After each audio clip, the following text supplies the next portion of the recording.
Good afternoon, friends. You are about to share a special afternoon session on Walter Kohn. I am happy to be here, partly because in this session, three real experts will succeed me. They will talk about the discovery in physics for which he is most widely known. So what I will do is talk about the rest, which is relatively easy, non-specialist, non-technical things. But I thought, with hindsight, it seems that Walter Kohn was one of the seminal figures in the rise of condensed matter physics from relative obscurity, even within physics, to its present prominence. But in order to make this slightly more credible, I would like to say something about solid-state physics itself, or condensed matter physics, and begin with some prehistory and some history. Now, actually, this is a very old subject. I don't know whether many of us have studied properties of matter. That was the theme under which many things like elastic properties of solids and so on, they were described. The study of such properties of matter is very old.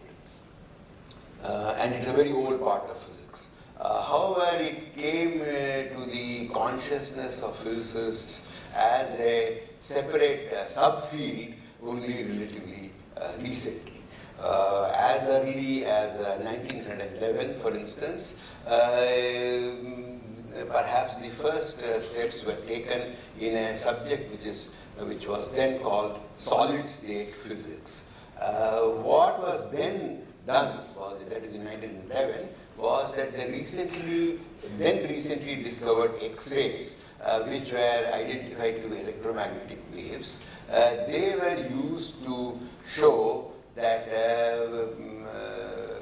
solids had a crystalline structure in which atoms were arranged regularly, and to say something about the relative distances, the relative positions, and so on of these constituents. And this work was done in 1911 by von Laue and by the Braggs, father and son. At about the same time, and perhaps a little earlier, it was realized that there are quantum mechanical effects which affect the properties of solids.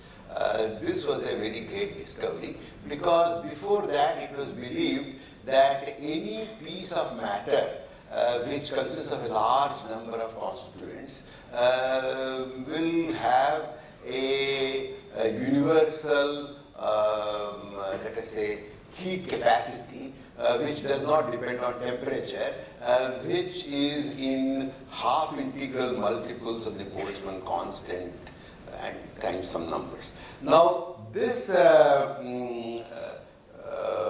ran contrary to the discovery at that time using low temperatures, that the heat capacity of solids actually depended on temperature. Whereas heat capacity of gases was very nearly given by this universal number, but the heat capacity of solids deviated significantly, and as people found methods of making things colder and colder, it was discovered that the heat capacity kept on decreasing with temperature. It was Einstein actually who in 1907 used a version of quantum theory, that is the idea which was first proposed by Planck and then was actually seriously developed by Einstein himself, to show that if you believe that a solid consists of quantum mechanical oscillators, each having the same frequency, then the heat capacity of a solid does depend on temperature in a way which was more or less the same as what was observed in a large number of solids. A very few years later, Debye proposed a more realistic model of oscillations of atoms in solids, connecting these oscillations with sound waves, and obtained a much better description of the heat capacity of solids. So these were the sort of prehistoric beginnings of quantum effects in solid state, in the solid state. As a matter of fact, when the present quantum mechanical description of matter was finally described and propagated in the middle 1920s, Pauli, very soon after that, applied that quantum mechanical description, including the new statistical description of a collection of electrons, to show that the magnetic properties of a collection of electrons, namely magnetic properties of electrons, let us say in the metal, they were very different from what you would expect on the basis of a classical picture. And he showed that the electrons in a metal, which each of which has an intrinsic magnetic moment, this connection has a paramagnetic susceptibility which is independent of temperature and has some other properties. So in a sense, Pauli is, I would say, the founder of the modern quantum mechanical way of thinking about solids. The same Pauli felt that this was a squalid state physics. And the reason is very simple. He could describe the paramagnetism of a metal by using an extremely simple model for a metal. Whereas any metal is a very messy object. It consists of atoms, and then you have to decide whether in these atoms some electrons have left the atom or not left the atom, how much have they left, etc., etc. But if you forget all that and assume a breathtakingly oversimplified picture, then you get the right answer. So he felt that it is a very squalid state of matter, and for about 20 years or 25 years, about a quarter of a century from then, that part of physics was not the center of attention in physics. The center of attention in physics was to look at the elementary constituents of matter and their properties. As a matter of fact, in the same lecture which Professor Krishnamurti referred to, Walter Kohn mentions that in the early 1950s, when he went to the Niels Bohr Institute in Copenhagen. Niels Bohr, the great man, had not heard of the phrase called solid state physics.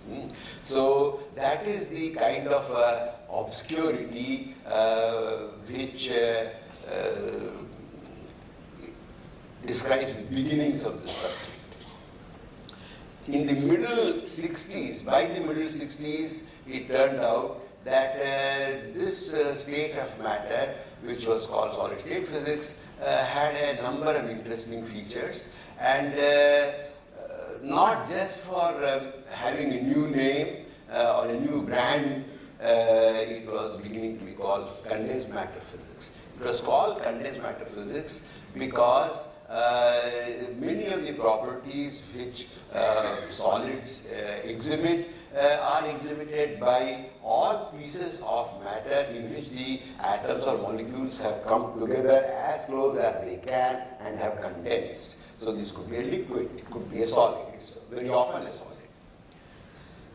So by 1966 it was already a major part of physics, and actually I think it's a matter of fact that for the last 3 decades or so, at present, and perhaps in the foreseeable future, this is the most active area of physics. Now, let me mention a few statements in support. One is in terms of the fraction of physicists working worldwide in physics, in which subfield of physics are they working. The second is in terms of the connection of this field with other areas of science like chemistry, biology, material science. The third is the number of grand challenges. This is actually more surprising. But for example, the EPSRC, which is the British analog of the DST or the National Science Foundation, polled its grantees about 6 years ago as to what in their view are the grand challenges in physics, and whether, of course, Britain can meet them and how it should meet them, etc., etc. It turns out that out of the 8 grand challenges which got the maximum votes, 6 of them are in this field. Of course, even in terms of the number of Nobel Prize winners, I just looked at the number of Nobel laureates since the year 2000. Out of the 45 Nobel laureates, about half are in condensed matter physics. When I say all this because I am a condensed matter physicist, you should not get carried away. I do not get carried away, but I remember an old English saying which says lies, damn lies, and statistics. Okay, so now one can ask, how did this happen? Or rather, to begin with, why did this happen? Well, you can say, well, it happened because of applications. I mean, the cell phone, which maybe all of us carry, this is a consequence of this the growth of this field, and therefore there is a lot of societal support for this field's growth and development. The other answer could be, well, it is the back end of many parts of science. I mean, as I said, chemistry, biology, and so on, many kinds of instrumentation, many kinds of ideas, many phenomena, they have reflections in these fields. Then there is this metaphysical concept of emergence. The idea that if you put a large number of things together, new properties emerge, which are quite consistent with the basic properties of the ingredients, but are not mandated by them. For example, if you put a large number of, let us say, lead atoms together, they become superconducting below a certain temperature. However, you cannot think of a single lead atom as being superconducting. So this property of superconductivity, which has very bizarre manifestations, emerges out of condensation of this collection of atoms. So this emergence is not also a new idea. In biology, you have met with emergence for more than a century. But it has, since 1972, under the rallying cry of more is different, the idea of emergence has caught the fancy of actually condensed matter physicists, other parts of other kinds of physicists, and as a matter of fact, it is discussed even in the philosophy departments. I know of a thesis, PhD thesis in philosophy in Oxford, whose subject is entirely emergence. So those may be the reasons. There may be many more. There may be all together. But finally, the fact is, it was many people who made this happen. And Walter Kohn was one of those many people. Starting after the Second World War, a number of talented people made ingenious use of many experimental tools, especially in the field of electronics, microwave electronics, and so on, which were developed during the Second World War, probably because of the war.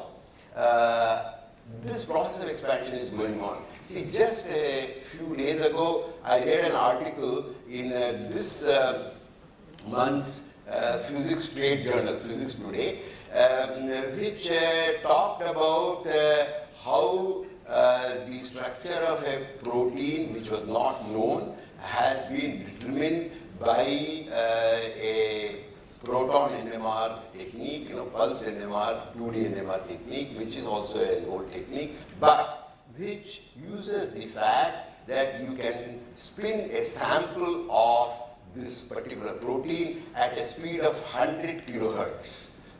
So, which is an unbelievable speed. So this is a great advance in technique. When this great advance in technique is married to a sort of physical motivation, great new science results. So this is one of the things which condensed matter physics has given to science. The other thing which led to this explosion is the fact that during this period we saw many people who were at home in the new physics meaning the physics which took birth in the 1920s. These people deepened and broadened the subject amazingly. Walter Kohn was one of the seminal figures in this transformation, and he did it in many ways. He did it through his own personal example of research in the field. He did it through his own his work with his students and associates, and through his influence as a science leader in the communities he was associated, in the institutions he was associated with. Actually, I feel that it is very fortunate for this field that very different types of people like Walter Kohn, Philip Anderson, and somewhat earlier Lev Landau and Neville Mott led in invigorating this field. These people are scientifically very different types of people, but because of their great contributions, this field has actually achieved a certain kind of strength and breadth. So I believe that this is very good for the long-term health of the subject. Now I would like to present a personal picture of Walter Kohn in this perspective. You see, as I said in the beginning of my talk, the work for which Walter Kohn is most famous and for which he was awarded the Nobel Prize not in physics but in chemistry. Density functional theory is being discussed by the experts who are in front of me in the first row. So I will talk about some other things. First, I want to talk about his early life. But then H.R. Krishnamurti has already presented a number of slides about his early life. His early life is unbelievable. I mean, he, as you would have seen, he grew up in a relatively prosperous family. But at the age of 15, his life crashed. The whole world in which he was living crashed. There was Anschluss, Vienna was taken over, Austria was taken over. His father, who made a very good living out of printing art postcards, worked with the same company but as a menial. He could not study in school, he had to leave school, and he had to go to a gymnasium which was meant only for Jewish students. Then, just about 3 weeks before the Second World War broke out, he was shipped to England along with a very large bunch of students in a program called Kinder Transport, which Professor Krishnamurti referred to, and well, managed to live, which was much different from what happened to his parents, who were shipped to Auschwitz, where they were killed in the concentration camp. Then he found a nice family. He actually wanted to be a farmer. He did not want to be an intellectual because he had seen too many out-of-work intellectuals. He wanted to be a farmer. His foster family sent him to a place in Kent where he could get some training in being a farmer. But unfortunately, he got meningitis, and that made him very weak and unfit to be a farmer. So that is what turned him to the life about which we are talking now. Then, he was interned. Okay. So he was interned, and when he was interned, because Churchill said, collar the lot. So he was one of the lot who was collared because he had a foreign passport. Then he was in this internment camp in Britain, and then he was shipped to Canada. well, by about 45 or so, he found a family in Toronto who take him. He had an accelerated course in mathematics and theoretical physics there, and his talent was becoming clear. His precocity was also becoming clear. You see, he was, how old was he when he entered Harvard as a graduate student? He was 22, and he finished in 2 years. So by the time it was 1948 or 47, he had finished his PhD. He worked as Professor Shmurti said with Schwinger on variational methods, which was something of which he was very fond. As he says, someone had the illusion that he knew something about solid state physics, and so he had to teach one of the earliest courses in solid state physics in Harvard and other places where he worked. One of his, okay, I should not talk about this, but I would divide his life into 3 periods. One is the Carnegie period, Carnegie Mellon. Now it is a Carnegie Mellon Institute. At that time it was Carnegie Institute of Technology. There he developed a new method for electronic energy band structure, which is called the Korringa Kohn Rostoker method, which made it possible for people to compute and understand for the first time the electronic energy. Not for the first time, there were other methods which are available, but it was a very simple method in principle and a very transparent method of finding the electronic structure of solids. He proposed, along with Luttinger, an effective mass theory for electrons and holes in semiconductors, which actually was possible partly because from 52 to 66, every summer he spent in Bell Telephone Laboratories. He credits this for turning him into a professional from an amateur. So he came into contact with experiment. He came into contact with a place where it is believed that theory should be on tap but not on top. Okay. Then there were a number of other major discoveries which are associated with his name in this period of 1952 to 60, because of which you see the field of solid state physics firstly was obscure, then it was not respectable. And he was one of the few people who, through his individual efforts and the efforts of his students, made it both strong, deep, and wide. The second period is his period in the University of California, San Diego in La Jolla, which very quickly became one of the greatest centers for this newly developed field. And there again he developed a number of new major ideas like the theory of the insulating state, that is, what is the most fundamental quantum mechanical characterization of an insulator? Whether, naively one might say, oh, well, it is the fact that it has an energy gap and the electronic states up to the gap are filled and above the gap they are empty. No, he proposed a more sophisticated and a more general and a more reliable criterion for the insulating state. He developed the density functional theory of the electronic structure of solids, which you will hear much more about later. He developed a very peculiar idea, which is that a system of electrons with purely repulsive interactions, in such a system, electrons can form pairs.